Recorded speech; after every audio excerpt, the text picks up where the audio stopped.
Hello Capricorn, welcome po sa inyong reading. So this is for June 28th to June the 30th reading, no? Capricorn, para po sa mga bago, don't forget to click the subscribe button, smash the like button, comment below kung kayo po ay nakaka-resonate, and hit the notification bell. Kung gusto niyo po ng dalawang reading po sa akin, mag-subscribe na rin po kayo doon sa ating kabilang channel, that is Babaylan TV. Yan po ang ating unang channel catered for our international audience, no? Capricorn, nagla-live din po tayo doon. So kung gusto niyo sumali, you're very much welcome. Capricorn, kung hindi niyo po maabutan yung live sessions, sa comment section naman po ng reading na ito ay pwede kayong magtanong as long as the question is answerable by yes or no. Kung feeling ninyo hindi kayo masasatisfy sa yes or no po na sagot, sa description box po ng video, no, pwede po kayong, pwede nyo pong i-check yung link, or you may copy the link, no, or click the link, you're gonna be routed to my website. Nandun po yung information, how much it is, the payment method, no, yung form, yung QR code, ayan. And I have a 4-in-1, no, 4+1 rather, ayan, 4+1 discounted price for your questions. And if you also want to book a private reading, nandun din po yan sa description box, no? So magsimula na tayo, Capricorn. Wow, strategic. So I feel like you might be in a challenging situation when it comes to your connection with your person, with your relationship right now. Pero hindi tayo sumusuko, no? We are trying to seek for an answer, guidance, and help. Siguro, kaya din nandito tayo, no, nanonood ng tarot reading, it's because of those, sabihin natin, challenges. We might be in a situation of naguguluhan tayo, no? Hindi natin masyadong alam kung ano ang gagawin. Siguro also things are piling up, no? Bukod dito sa ating buhay pag-ibig, siguro in combination na rin ng ating career. It could also be finances. It could also be with your personal life, no? Family, immediate family, friends, no? So, kumbaga, parang gusto mong sabihin, isa-isa lang. I may be a great warrior, no? Pero sana one battle at a time. I think that what you're doing in here is you're trying to win on a specific, let's say, fight, no, sa buhay. I hope that this, well, lahat naman ng cards is hindi pa man siya naka-flip over, no? So parang ayoko pa masyadong magsalita if there is really a battle between you and your person. Wag nating i-preempt. Pero sa ngayon, ang nakikita ko is you wanted to win. With the Temperance and the Hangman, I think that you are also making some actions when it comes to winning. You might be on your last resort, no? Pag sinabi natin ganyan, parang we already placed all our tricks in the bag, diba? Kumbaga, nauubusan na tayo ng baon, no? Baon na tapang, baon na estratehiya, no? Ang maganda kasi sa atin, no?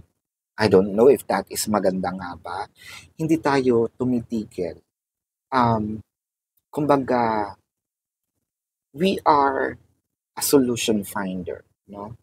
Hindi tayo nagmumukmok kapag nakakita tayo ng opportunity na ay, baka ito pwede, no? Baka ito pwedeng maging solusyon, ginagawa natin. Um, I think that the enlightenment in here is about to happen.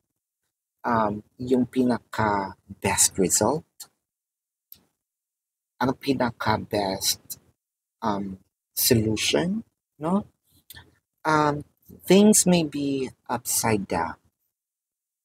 Ang maganda kay Capricorn is Capricorn never back out, no?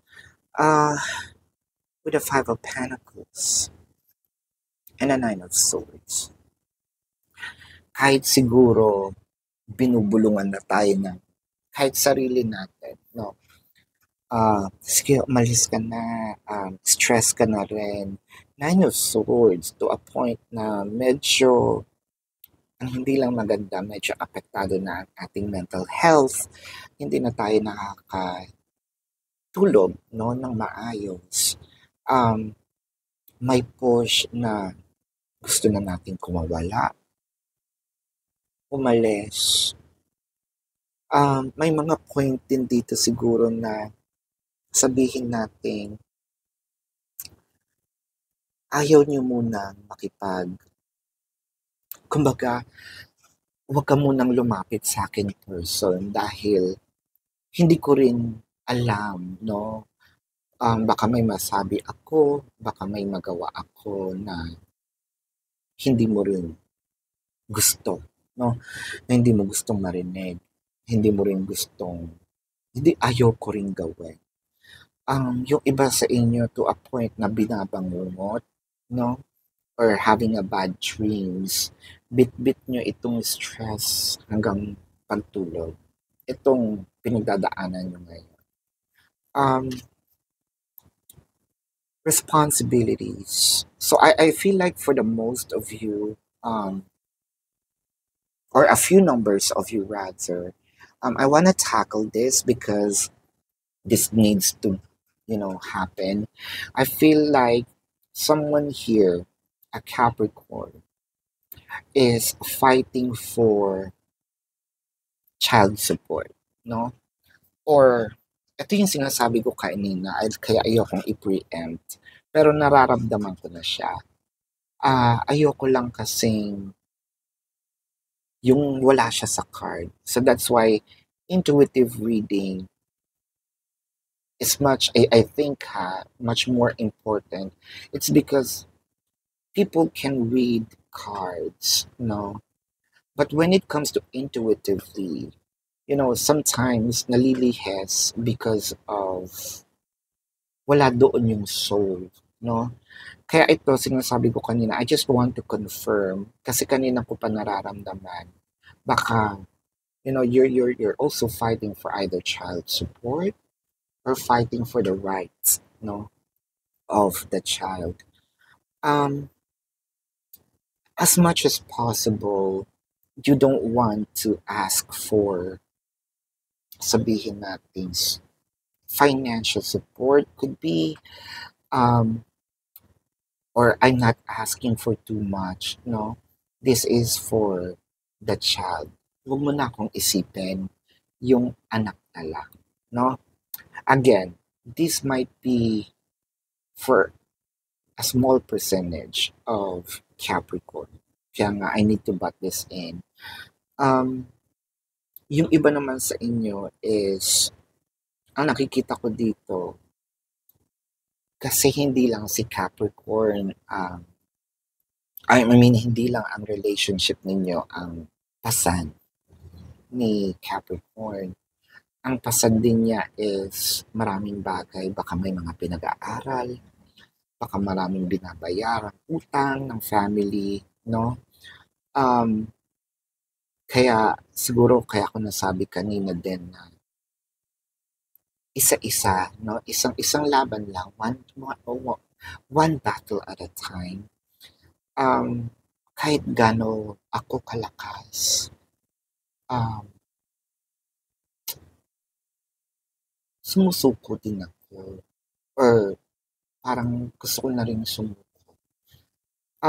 I don't know why I feel like crying in this. Naluluha talaga ako sa reading na ito, Capricorn. May naalala akong kanta na yung kay Gary V, yung The Warrior is a Child.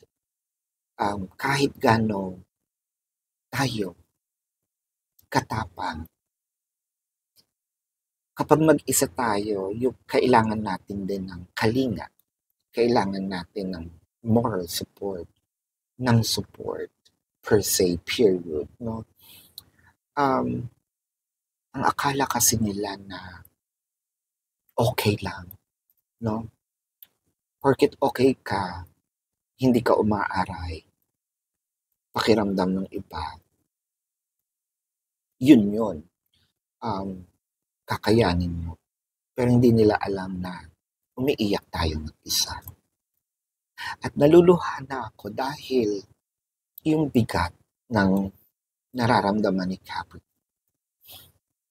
Hindi niya kasi bino-vocal dahil unang-una, not because of mayabang, no? Unang-una kasi, anong magagawa ng iba?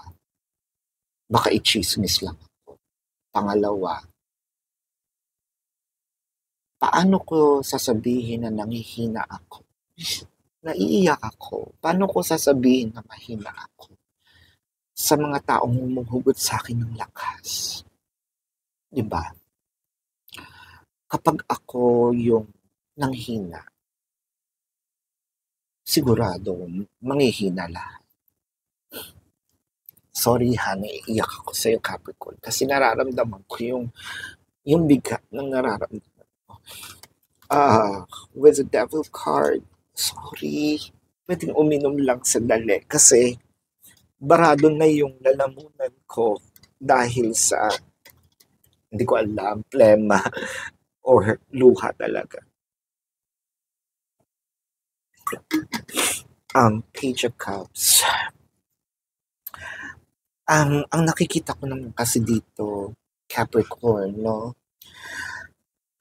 Siguro masyado din tayong naaabuso, no, ng mga taong nakapaligid sa atin. Nagtira tayo ng pag-ibig para sa atin. Kasi ang nagiging tendency natin dito is masyado nating ibinubuhos lahat sa ibang tao. You know, sabi nga nila, ikaw mismo ang magbibigay ng example, no? Kung paano ka itatrato ng iba, ganun mo itrato ang sarili mo. So you must love yourself for other people to love you. The Hermit, the Five of Cups. So ang nakikita ko dito, no, I think na meron tayong mga pagsisisi sa buhay. Pwedeng nagmadali tayo sa mga bagay-bagay, sa mga desisyon natin sa buhay. Pero hindi naman yun nangangahulugan na hindi tayo pwedeng magsimula ulit. Hanggat tumihinga tayo, may pag-asa. It may sound cliche, pero totoo yan, no, Capricorn. Gusto kitang i-hug dahil damang-dama ko itong bigat at gustong-gusto kong sabihin sa'yo na sana nagtitira tayo para sa sarili natin. Kasi na aabuso tayo ng ibang tao. No? Bago natin buksan itong dalawang card na nandito, no? Let's check the zodiac sign of your person or the people. Don't get me wrong, mahal natin itong mga taong ito, no? Probably, I don't want to say who took advantage of you, but might, let's say probably who forgot that you are a human too, no? I am seeing Sagittarius, Scorpio, Taurus,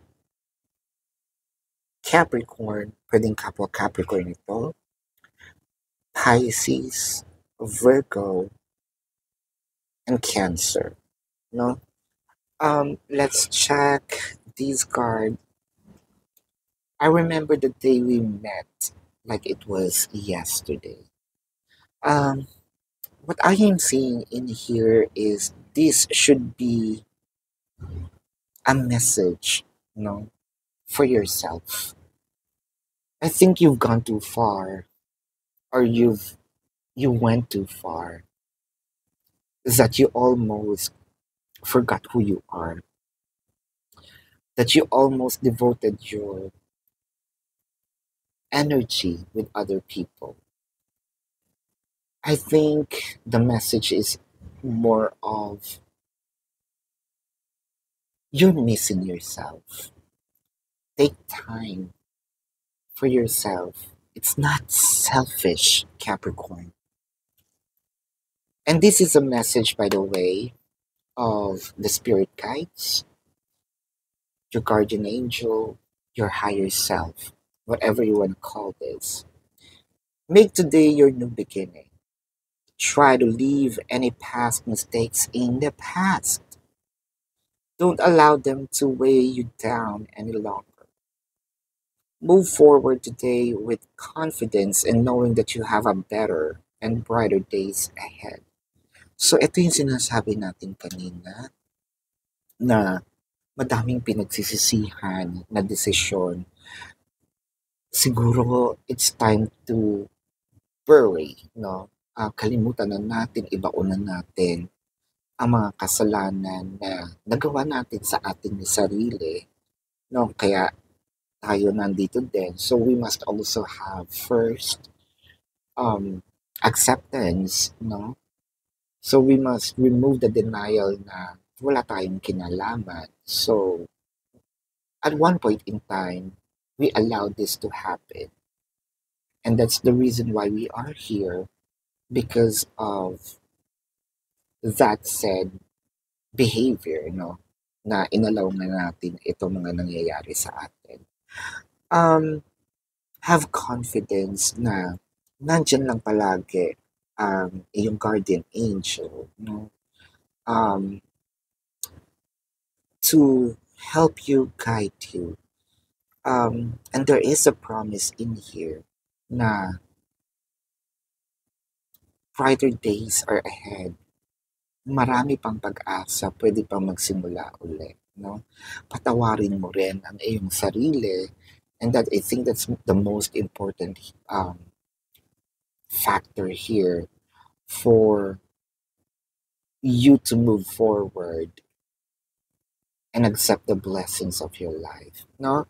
So Capricorn, this is your reading. Again, para po sa mga bago, don't forget to click the subscribe button, smash the like button, comment below kung kayo nakaka-resonate, and hit the notification bell. Kung gusto niyo pong sumali sa ating live sessions, nasa kabilang channel po yun, that is Babaylan TV. Yan po ang ating unang channel catered for our international audience. And kung gusto niyo po na sumali sa or i-check yung ibang readings, nandun din po yan sa kabilang channel. Kung feeling nyo hindi kayo masasatisfy sa yes or no, dahil sumasagot po tayo ng yes or no dito sa comment section, meron pong link, no, sa description box. All you have to do is to either click the link or copy the link. You will be routed to my page or website, no? And you're gonna see, the information, how much per question, the QR code, the modes of payment, no? And I have a promotion of 4 questions plus one. So take advantage of it. And if you also want to book a private reading, nandun din po yan sa description box. So love and light to you. Namaste. See you po sa susunod na reading, Capricorn. Goodbye.